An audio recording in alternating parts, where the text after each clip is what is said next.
Inilah kisah ketika Allah menunjukkan keadilannya. Pada zaman dahulu, ada seorang raja yang sangat zalim dan kerap menyiksa rakyatnya. Suatu hari, sang raja menderita penyakit berat. Dengan marah, ia memerintahkan semua tabib istana untuk mencari obat atau mereka akan dihabisi. Lalu salah seorang tabib berkata, "Wahai raja, penyakitmu bisa sembuh bila engkau memakan seekor ikan tertentu. Namun sayangnya, sekarang bukan musim ikan itu muncul." Tidak mau tahu, raja itu segera memerintahkan semua rakyat untuk mencari ikan tersebut. Ajaibnya, meski bukan musimnya, ikan itu justru mudah sekali ditemukan di mana-mana. Sang raja pun sembuh total dari penyakitnya.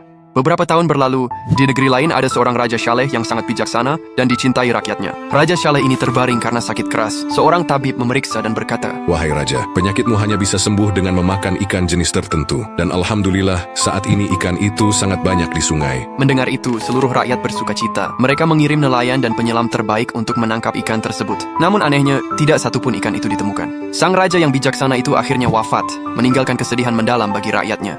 Melihat kejadian ini, para malaikat pun bertanya kepada Allah, "Ya Allah, mengapa engkau mudahkan ikan itu muncul ke permukaan saat raja yang zalim sakit hingga ia sembuh? Sedangkan ketika raja yang baik jatuh sakit, engkau sembunyikan ikan itu sehingga ia meninggal?" Maka Allah berfirman, "Sesungguhnya raja zalim itu pernah melakukan satu kebaikan di masa hidupnya. Aku balas kebaikan itu di dunia dan kusembuhkan penyakitnya, sehingga ketika ia datang menghadapku nanti, tidak ada sedikit pun kebaikan yang tersisa dan akan kutempatkan ia di neraka yang paling bawah. Sedangkan raja yang baik itu pernah melakukan satu kesalahan kepadaku.